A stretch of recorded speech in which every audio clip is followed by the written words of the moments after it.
हमारे पास वो नहीं होता था कोल जलाने के लिए, तो मैंने अपना जीन्स जला दिया वहाँ पे just to keep us warm. History में इतना बड़ा ह्यूमन कैटास्ट्रोफी नहीं हो सकता है। जो फैमिली होता है, एक अफगान फैमिली, वो बस एक बेडशीट था उनके पास। तालिबान के शिकंजे से कोलकाता के अजहर हक सकुशल अपने वतन लौट आए हैं, लेकिन एक हफ्ते तालिबान के कब्जे वाले अफगानिस्तान में बिताना अजहर के लिए आसान नहीं था। हर दिन खौफ का माहौल, लेकिन करीब 2 साल पहले अफगानिस्तान के बच्चों के भविष्य को बदलने की सोच के साथ वहां गए अजहर का सपना टूट गया। लंदन के प्रतिष्ठित college London school of economics से पढ़ाई करने के बाद वो विदेश के किसी भी शहर में ठाठ की नौकरी कर सकते थे, लेकिन उन्होंने चुना अफगानिस्तान। लेकिन तालिबान के कब्जे के बाद वो भी अपनी जान बचाकर वापस आ गए। अजहर हक सोशल डेवलपमेंट प्रोफेशनल हैं। वो बताते हैं कि 15 अगस्त को तालिबान के काबुल पर कब्जा करने के बाद उनके पास कोई विकल्प नहीं बचा था, लेकिन वापस देश आना भी कम मुश्किलों भरा सफर नहीं था। तो 16 तारीख को मेरी फ़्लाइट थी, मगर अनफॉर्चुनेटली वो 15 तारीख को लास्ट डोमेस्टिक फ़्लाइट थी। तो मैंने 16 तारीख का फ़्लाइट के लिए मैं सुबह एयरपोर्ट पहुंचा, और तब शायद थोड़ा लेट हो गया था। लेट इन द सेंस कि तब बहुत लगभग मेरे अंदाज़े से तकरीबन 8 से 10 हज़ार लोग एयरपोर्ट के बाहर थे, और सिर्फ एक गेट में नहीं, बहुत सारे गेटों में 8 से 10 हज़ार लोग कुल मिला के वहाँ थे। बहुत रश था, और हमें बताया गया कि वहाँ पे कोई फ़्लाइट नहीं है। एंड देन बहुत अनसर्टेनिटी था कि अब क्या होगा। अजहर हक 30 अगस्त को अपने माँ बाप और भाई के पास लौट गए। अफगानिस्तान से अजहर यूएस चार्टर्ड फ्लाइट से निकले थे। इसके बाद कजाकिस्तान पहुंचे और वहां से दिल्ली आए।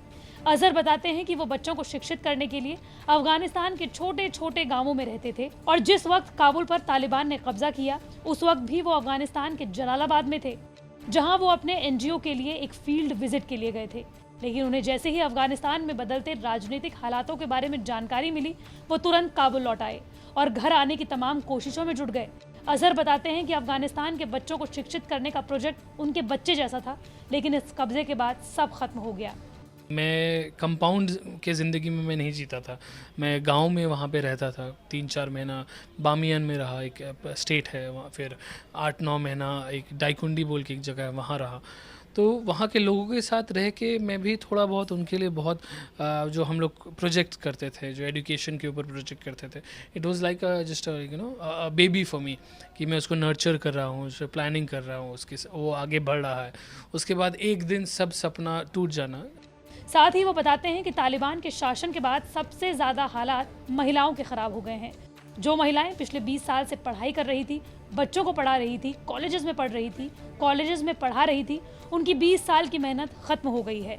बता दें कि 1996 से लेकर 2001 में तालिबान के शासन में महिलाओं के लिए सख्त शरिया कानून लागू थे, जिनमें महिलाओं को बुर्के और परिवार के पुरुष के बिना घर से बाहर निकलने की मनाही थी। साथ ही व्यभिचार करने की सजा सड़क पर पत्थर मारकर दी जाती थी, और चोरी करने पर हाथ काट दिए जाते थे।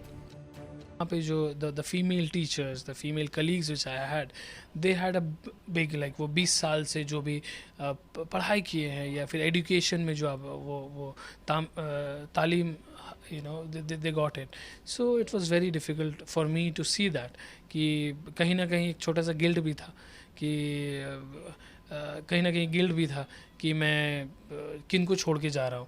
मैं प्रिविलेज्ड हूँ कि किसी को वीज़ा चाहिए तो मुझे वीज़ा नहीं चाहिए, मैं बस पासपोर्ट दिखाऊंगा और मैं आ जाऊंगा। बहरहाल अजहर कहते हैं कि उन्हें वापस तो आना ही था, क्योंकि वो अपनी माँ से उन्हें फिर देखने का वादा कर चुके थे। हालांकि एक प्रोफेशनल के तौर पर वो निराश हैं कि उनके सारे प्रोजेक्ट खत्म हो गए। अजहर के लिए काबुल से स्वदेश लौटना आसान नहीं था। उन्हें 16 अगस्त से फ्लाइट पकड़ने तक काबुल से भारत आने के लिए 4 बार एयरपोर्ट पर पहुंचना पड़ा, तब जाकर वो काबुल छोड़ पाए। उन्हें तालिबान की कई चौकियों से गुजरना पड़ा।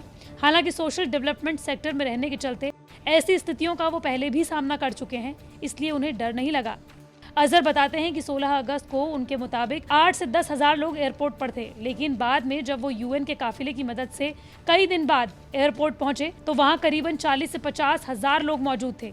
अजहर ने बताया कि आप केवल इतना देख सकते हैं कि ये लोग सिर्फ अपना जीवन जीने का एक मौका चाहते हैं, जिसके लिए वो कुछ भी करने को तैयार हैं। 15 तारीख से जो अभी तक है, मैंने एक हफ़्ता गुजारा अंडर द तालिबान रिजीम। तो वहाँ पे मैं जब भी बाहर जाता था, मैं 2-3 बार बाहर गया, कोविड टेस्ट के लिए जाना पड़ा, मुझे अपने ऑफिस जाना पड़ा to sum up few things. तब चेक पॉइंट्स में तालिबान थे, कहीं और थे एज एज नॉर्मल वहाँ पे थे। और डरने की बात ये है कि after you have lived in those kind of places for 2 years, you know how to behave. आप समझ जाते हैं कि कैसा क्या करना है, तो वैसा ही था। लेकिन तालिबान के कब्जे के बाद भी क्या वो उन बच्चों के लिए वापस जाना चाहते हैं जिनकी पढ़ाई अधूरी रह गई? इस पर अजहर का जवाब सुनकर आपको उन पर गर्व महसूस होगा।